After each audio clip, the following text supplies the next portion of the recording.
જય શ્રી કૃષ્ણ મિત્રો, કેમ છો બધા? આજના વ્લોગમાં અમે કંઈક ફરવા જઈ રહ્યા છે. ક્યાં જઈ રહ્યા છે તે તમને વચ્ચે વચ્ચે કહેતા રહીશું. અને જુઓ અહીંયા મોનિક શું કરી રહ્યા છે. મોનિક તૈયાર થઈ રહ્યા છે. દરવાજો મેં લોક કર્યો છે અને મોનિક જો બુટની વાતી બાજે છે. મોનિક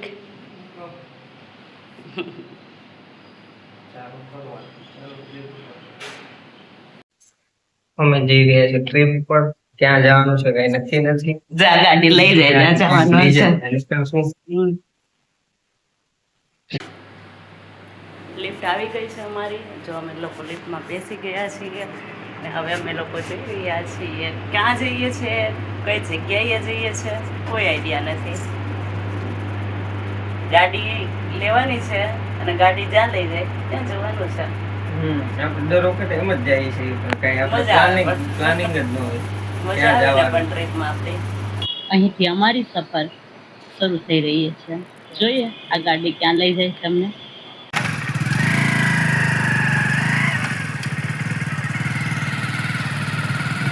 અમારું ફરવાનું પહેલું સ્થળ એટલે પેટ્રોલ પંપ.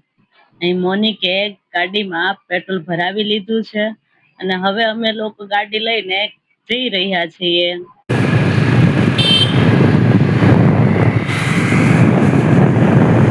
સવારના 7 વાગ્યા જેવો સમય થઈ ગયો છે અને વરસાદનું વાતાવરણ જેવું પણ લાગે છે અને ક્યારેક ક્યારેક વરસાદની એક બૂંદ પણ પડે છે, એટલે એવું લાગે આખો ટ્રીપ મસ્ત હશે. આ અમારું બીજું સ્થળ છે. સુરત થી થોડેક હજી હાલ્યા છીએ અને અમે લોકો ગાડી લઈને ગયા એટલે થોડાક થાકી ગયા, એટલે થોડીક વાર માટે ગાડીને અને અમે બંનેને રેસ્ટ જોઈતો હતો. તો અમે લોકો રેસ્ટ કરવા માટે ઉભા રહ્યા, પાણી પીવા અને બધે થોડીક વાર માટે આરામ કરવા માટે ઉભા રહ્યા છીએ. અને બસ હવે ફરીથી અમારી અહીંથી આગળની સફર શરૂ થાય છે. જોઈએ આગળ ક્યાં સુધી જઈએ છીએ. જો થોડીક વાર માટે આરામ કરવા બેઠા. મસ્ત આંબા નીચે ઠંડો પવન આવે છે ને મસ્ત એકદમ ઠંડો ઠંડો છાંયો છે. અને આમ જો ફરતો બધે અહીંયા ઝાડ ઓલા છે, ખેતર બધા છે. અહીંયા જો કંઈક વાવેલું છે અને આપણે અમે જ્યાં ઊભા છે ને શેરડીનું ખેતર છે, આખું શેરડી વાવેલી છે. જો મસ્ત આંબો છે અને અમારો સામાન ઘડીક વાર મૂકી દીધેલો છે. મને અહીંયા ઊભા રહી ગયા છે અને હવે મારો સીન બતાવું. સમજો આ કેરીના આંબા નીચે અમે ઊભા રહ્યા અને એકદમ પટાક દઈને નીચે કેરી પડી. તો હવે જો કેરી મસ્ત પાકેલી એકદમ છે, તો હું કેરી ખાઈ રહી છું. બીજી કેરી પડે તો મોનિકના ભાગમાં આવે, નકર મારા એકલાઈને ભાગમાં ખાવે એવી છે કેરી. મસ્ત કેરી છે, સ્વાદ એ બહુ મસ્ત છે, મીઠો મીઠો. ને અહીંયા મોનિક ઊભા રહી ગયા છે, એ વાટ જોવે છે કેરીની. કેરી પડે તો ખાય એમ. પાછા રસ્તાની સફર પર નીકળી પડ્યા છીએ.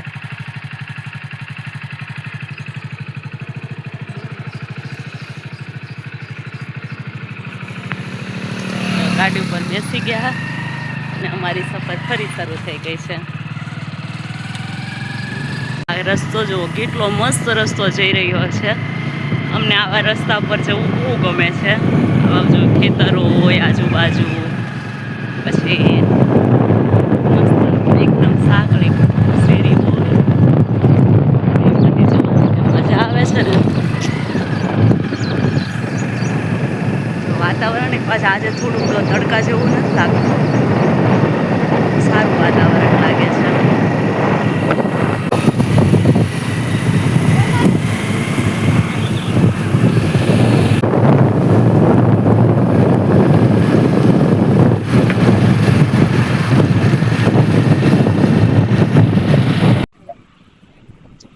અમે લોકો હવે જો પદમપુરી વાળા રસ્તે જઈ રહ્યા છીએ ને જો આ રસ્તાનો નજારો કેટલો મસ્ત છે. ઉપરના 10:30 જેવો સમય થઈ ગયો છે ને આ 10:30 ના સમયમાં અમે લોકો જઈ રહ્યા છીએ મસ્ત પદમપુરી. બસ હવે થોડીક 10-15 મિનિટમાં અમારે જ્યાં જવાનું છે એ સ્થળ આવી જશે. આ બીજી વખત અમારી ટ્રીપ પદમડુંગરીની થઈ રહી છે. એક વખત અમે જ્યારે ગયા હતા ત્યારે કંઈક મંગળવાર હતો અને રજા હતી, એના લીધે અમે લોકો ત્યાં ફરી નહોતા શક્યા. એટલે એવું એ હતું કે અંદર તો એવું શું છે કે અમારે જવું જોઈએ ફરી બીજી વખત. તો આજે અમે ફ્રી હતા અને પદમ ડુંગરી જવા માટે નીકળી ગયા છે ને બસ હવે થોડાક જ સમયમાં અમે પહોંચી પણ જશું. અહીંયા થોડોક અત્યારે એવું લાગતું હતું સવારે કે વાતાવરણ બહુ મસ્ત છે, પણ અહીંયા પહોંચ્યા ને તો ફૂલ તડકો શરૂ થઈ ગયો છે. અત્યારે વાતાવરણ બિલકુલ મજા આવે એવું નથી અને તડકો ફૂલ લાગી રહ્યો છે. તો એમ થાય છે કે તડકામાં ખરેખર કંઈક ફરવા ન જવું જોઈએ. હવે અંદર જઈને કંઈક નજારો અલગ હોય અને એમ મન પ્રફુલ્લિત થઈ જાય કે વાતાવરણ સારું હોય તો એમ થાય કે નહીં આવવું જોઈએ. ચાલો અંદર જઈએ, ત્યાં સુધી તો આપણે આ રસ્તાની મજા લેશું અને જોઈએ કેટલા સમયમાં આપણે પહોંચીએ છીએ.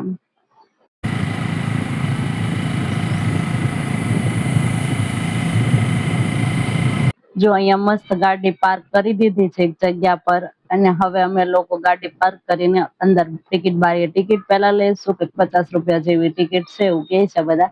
અને ટિકિટ લઈને પછી અમે અંદર જશું. જોઈએ છે કે અંદરનો નજારો કેવો છે. બહાર તો ખરેખર બહુ જ તડકો છે અને એમ લાગે છે કે અહીંયા સુધી આવીને ખોટું કર્યું. ટિકિટ લીધા પહેલા અમે લોકો અહીં બાજુમાં નાની એવી શોપ છે ને ત્યાં આવ્યા છે. જો અંદર કદાચ પડીકા વગેરે પાણી વાણી ન મળતું હોય તો અમને એમ લાગ્યું કે અમારે બહારથી લેતું જવું જોઈએ. તો અમે લોકોએ પહેલા અહીંયા આમ પણ થાકી ગયા હતા તો થોડીક વાર માટે 5 મિનિટ બેસવાનું સારું હતું. તો અમે લોકો અહીંયા પહેલા બહાર ગાડી પાર્ક કરીને અહીંયા બેસી ગયા છીએ અને પાણી લેવું છે, થોડાક પડીકા પણ લેવા છે. હવે અહીંયાથી લઈને પછી અમે ટિકિટ બારીએ ટિકિટ લેશું અને પછી અંદર પદમ ડુંગરી પર જશું. એમ તો જવું હતું અમારે દમણ ફરવા માટે, પણ હવે એમ લાગ્યું કે તડકો હશે તો નહીં મજા આવે દમણ જવાની. તો અમે લોકો અહીંયા આવી ગયા પદમ ડુંગરી. અમે અમારી ગાડી અમને જ્યાં લઈ જાય ત્યાં જવાનું હતું અને અમારી ગાડી અમને લઈને આવી હતી પદમ ડુંગરી. તો અમે આજે પદમ ડુંગરીમાં એન્ટર થઈ ગયા છીએ, અંદર જઈ રહ્યા છીએ અને આ છે આ પદમ ડુંગરીનો આપણો ગેટ. જો અંદરનો નજારો કેવો છે. આમ જોતા તો એવું લાગે છે કે સારું હશે, નેચરલ પ્લેસ છે અને મજા આવે એવું હશે એવું લાગી રહ્યું છે. અહીંયા મોનિક પણ બેસી ગયા છે, થાકી ગયા છે ફૂલ. ગાડી એટલા 3 કલાક ગાડી ચલાવી એટલે થોડુંક થાક તો લાગવાનો જ છે ને. આમ પણ નજારો થોડુંક સારો છે એટલે થાક ઉતરી જશે એવું લાગી રહ્યું છે. હવે જોઈએ છે અંદર જઈને. અને અહીંયા મસ્ત એક પાણીનો નળ પડી ગયો છે એટલે ગરમીના લીધે મેં તો પેલા મોઢું સાફ કરી નાખ્યું અને હાથ પગ પણ ધોઈ નાખ્યા, કારણ કે ગરમી જેટલી હતી ને તો કપની ચિંતા કરવા જેવી જ નહોતી. અને હવે અમે ધીમે ધીમે ડગલા ભરતા આગળ જઈ રહ્યા છીએ. ધીમે ધીમે જોઈ રહ્યા છીએ કે અંદર શું છે માહોલ, કેવું વાતાવરણ છે. આમ ઝાડવાને એવું છે, નેચરલ પ્લેસ છે એટલે તડકો ઓછો લાગે છે, પણ ગરમીનો એટલો બધો ઉકળાટ છે, એટલો બધો છે ને તો એમ લાગે છે કે ખરેખર અહીંયા ન આવવું જોઈએ ગરમીના લીધે. આ સ્પેશિયલ સ્થળ ચોમાસા માટે છે અને શિયાળામાં આવી શકાય. અહીંયા નજારો ત્યારે જોવા જેવો હોય છે, બાકી ઉનાળામાં કઈ હોતું નથી. બસ અહીંયા એક જગ્યાએ અમે આવીને બેસી ગયા છીએ. અહીંયા પાછળ જો એક નદીનો નજારો દેખાય છે. અહીંયા પાછળ એક ડેમ છે અને તેમાં પાણી ભરપૂર ભર્યું છે અને ત્યાં નાવા જવાની મનાઈ છે. અને અહીંયા સન્ડે છે એટલે રવિવાર છે એટલે પબ્લિક પણ ઘણું બધું દેખાઈ રહ્યું છે, હાવ ખાલી નથી. અહીંયા જો પાછળ પાણી જે દેખાય છે ને એમાં ફૂલ પાણી છે અને નીચે પાણી નવાય એવું પાણી જયારે આવે ને ચોમાસામાં આવે છે ત્યારે કોઈ પાણી છે નહીં અને નાવા જવા દેવાતા નથી. અહીંયા બોર્ડ પણ એવા મારેલા છે. તો પણ ઘણા ખરા જઈ રહ્યા છે જોવા માટે કે કંઈક પણ ખાબોચું મળે ને તો પણ નાઈ લે, કેમ કે અધિક માસ ચાલી રહ્યો છે અને લોકોને નાહવા માટે તો આવે છે અહીંયા. અને અહીંયા જો મોનિક પણ ધીમે ધીમે હવે નીચે ઉતરી રહ્યા છે. એ પણ એ નાહવા માટે જ ગોતે છે કે નાવાનું મળી જાય તો નાઈ લે. અને એની પાછળ હું પણ જઈ રહી છું. અમે લોકો અહીંયા જો છોકરા ને બધા બહુ બધું પબ્લિક છે. આ અધિક માસમાં નાહવા માટે આવેલા સ્પેશિયલ પાછળ દેખાતા જે વ્યક્તિઓ છે ને એમાં લોકોને પાણીમાં કઈ નાવાનો મેળ પડ્યો નથી અને ક્યાંય ખાડા ખબોચિયા દેખાતા હોય તો એમાં માછલીઓ આ તે હોય એના લીધે નવાતું નથી. તો આ લોકો જો ગોતી રહ્યા છે સ્થળ કે અહીંયા કંઈક નાવા મળે તો. અને અમે લોકો ધીમે ધીમે આગળ આવ્યા છે. જો અહીંયા એક માસી કપડા ધોવે છે, ત્યાં પાણી સારું ક્લીન છે. તો અમે લોકો થોડીક પાણીમાં મજા કરવા માટે હું તો અહીંયા બેસીને હાથ પગ તો ધોવાની જ છું. આમ નાહી શકાય કે ન નાહી શકાય પણ હાથ પગ તો હું ધોઈ જ લઈશ, કેમ કે અહીંયા સુધી આવ્યા તો ગરમીનું થોડુંક તો નાહવું પડે. અને ઓલા પણ ઓલા ખૂણામાં જો ઓલા લોકોને પાણીની વ્યવસ્થા મળી ગઈ છે એવું લાગે છે અને એ ડેમમાં ચીકાશ વાળું પાણી છે ને ત્યાં નાહી રહ્યા છે. ખરેખર આ ખૂબસૂરત જે નજારો છે ને એ બહુ મસ્ત છે નદીનો. અહીંયા જો ખરેખર ચોમાસામાં આવ્યો હોય ને તો મજા આવે. જો કેટલી મસ્ત વહેતી નદી છે અને પાણી પણ મસ્ત છે. આમાં ઝીણી ઝીણી નાની નાની માછલીઓ છે અને મને મજા આવી રહી છે. ફોટા પાડવા માટે ઉપર ચડી ગયા છે અને આ નજારો જુઓ તમે લોકો, કેટલો મસ્ત છે ને. બસ હવે અમારે જો ફોટા પાડીશું અહીંયાથી ને ફોટો સેશન શરૂ થઈ ગયું અમારું. જમવાની જગ્યા ગોતી છે, ઘરેથી જમવાનું લઈને આવ્યા છીએ એટલે અહીંયા બેસી ગયા છીએ. ને આ જો મોનિક એને હુવાની જગ્યા તો મળી જ જાય. સવારે 4 વાગ્યાનો જાગીને અધિક મસ્ત ગોતવા અહીંયા પદમ ડુંગરી આવ્યા. ધક્કો થયો, ગાડી કરીને થાકી ગયો તો હુઈ જ જાઉં. લો બપોર થઈ ગઈ છે ને અમે લોકો જો ટિફિન ઘરેથી લઈને આવ્યા છે. આ મોનિક રોજ છે ને ટિફિન ક્યાં ખાય, ઓફિસે ખાય ને હવે અહીંયા જો બેઠા ટિફિન આ ટિફિન ખાય. ગરમી કેવી થાય સટે કરતા. અમે લોકો ફરવા આવ્યા છે પણ લાગી છે મજૂર જેવા. થોડાક થઈ ગયા છે 2-3 કલાકનું ગાડી અકારીને આવ્યા છે અહીંયા અને હવે પાછા ખાઈ લેવું, ઘડીક આરામ કરશું ને પાછા આટો મારીને પછી નીકળી જવું પાછા ગાડી અકારવા, લોંગ ડ્રાઈવ. ચાલો હવે અમે લોકો જમી લઈએ, તમે લોકો પણ જમી લેજો. Bye bye. જો દહીં મજાનું છે, સાથે કેરીનું અથાણું છે, એક સોસની પેલી લાવ્યા છે, બહુ બધા પેકેટ પડીકા લઈ લીધા છે, દહીં છે, થેપલા છે અને હજી ડબ્બો ભર્યો છે થેપલાનો. જમી લીધા પછી થોડીક વાર માટે અમે રેસ્ટ કર્યો, આટો માર્યો, આખું ગ્રાઉન્ડ ફરી લીધા પણ એટલી મજા ન આવી ગરમીના લીધે ને. ખરેખર ગરમી તો જો યાર કેટલો પરસેવો વળે છે. અમે ખરેખર કંટાળી ગયા. મને તો ફૂલ કંટાળેલા છે. એને તો મને કહી જ દીધું કે હવે બીજી વખત છે ને આવી જગ્યાએ મને આવવાનું નહીં કહેતી, કેમ કે અહીંયા છે ને વાતાવરણ ચોમાસું હોય ને તો જ જવાય, બાકી ઉનાળામાં ગરમી ખાવા જવાય એની કઈ છે એની અંદર પાણીમાં નાવા જેવું નથી, કઈ નથી. અને ખરેખર મજા તો ન જ આવી. હવે અમે લોકો નીકળીએ છીએ અહીંયાથી. જો અહીંયા મોઢાનું થોડું કેટલું લાલ સોળ મોટું થઈ ગયું છે, તડકો ભરપૂર છે અને અમે ફૂલ તડકો છે, તડકાના થાકી ગયા એટલે અમે થોડીક વાર માટે રોડ ઉપર વિસામો લીધો છે. બોલો, જો મસ્ત પાણી પીવા હાટું થોડીક વાર માટે ઉભા રહી ગયા છે. અહીંયા વાતાવરણ કાબલું છે નાનું એવું ને મસ્ત આમ થોડુંક તડકા વાળું વાતાવરણ છે. જઈ રહ્યા છીએ અમે લોકો.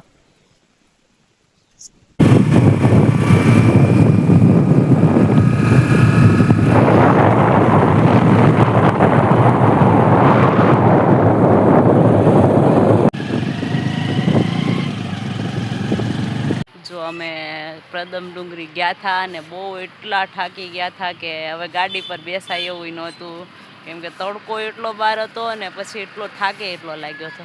તો જો અમે અહીંયા મસ્ત થોડોક વાર અહીંયા રસ્તામાં બારડોલી 51 આવે છે તો ત્યાં થોડોક વાર આરામ કર્યો અને જો હવે ઊભા થઈએ છે. આ મોનિક જો હજી થાકેલા જ છે. જો ગાડી કારવી કહેલી છે તડકાની અને હવે એમ થઈ ગયું કે કોઈ દિવસ છે ને પદમ ડુંગરી આવું જ નથી. એટલો થાક લાગ્યો, કેમ કે તડકો માથે એટલો 5 વાગ્યા ને તો તડકો ઓછો નહોતો થતો. જો આગા 51 છે. એમ છું કે અહીંયા આવ્યા હોત ને ઢેબરા ખાવા તો સારું હોત, અહીં ટાઢો પવન તો આવત. ગાર્ડન બહુ મોટું છે બારડોલીનું.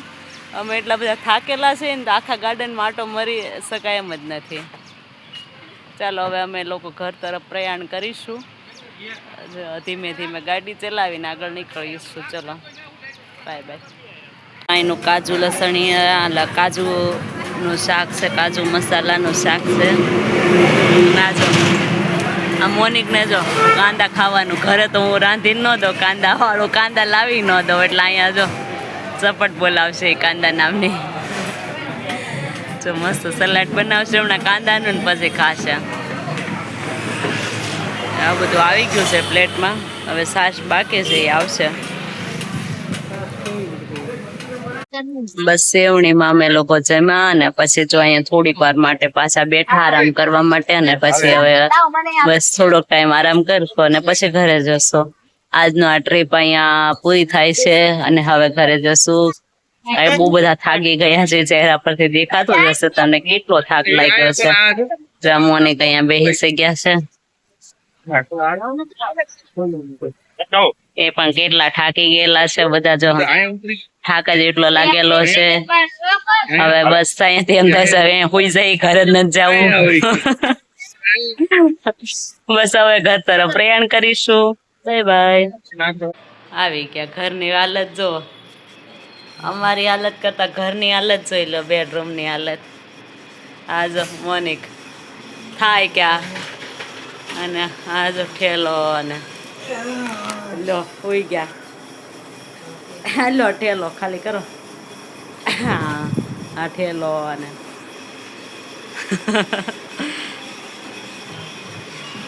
જો આ મોનિક તો હુઈને થાકીને હુઈ ગયા છે આમ જો ઠેલો અને બધું એમને પડ્યું એટલા ગાડીઓ કરીને થાકી ગયા છે મારો વે જો આમ જો કેવો વે થઈ ગયો છે ઘરમાં ઘરતાની અંદર જ તે હવે જે ફટાફટ કપડાં નાહવું છે બાથરૂમમાં જવું છે કપડાં બદલાવવા છે અને હુઈ જ જવું છે આજે ભલે ગમે એવું ઘરમાં પડ્યું હોય ને તો એ કોઈ કામ કરવાનો વિચાર નથી કાલે સવારમાં ઉઠશું અને કામ કરશું ચાલો તો મિત્રો હવે અમે લોકો છે ને ફટાફટ નાહીશું અને સૂઈ જશું અને ફરી આવા કોઈક બ્લોગ બનાવીશું કંઈક ફરવા જશું ને ત્યારે ચલો મળીશું ફરી જય શ્રી કૃષ્ણ જય માતાજી જય સ્વામિનારાયણ થેન્ક યુ